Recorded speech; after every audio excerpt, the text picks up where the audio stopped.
आज क्या बना रही हो? मैं ना आज बच्चों के लिए ना मटर पुलाव बना रही हूँ। ये दोपहर का खाना बन रहा है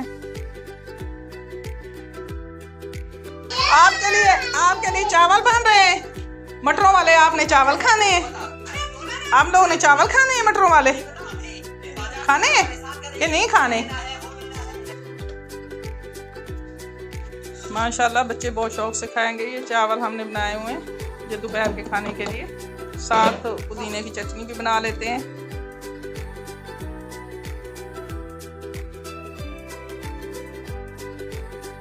ये दाम दे पारो बेटा, आप लोग चावल खा रहे हो?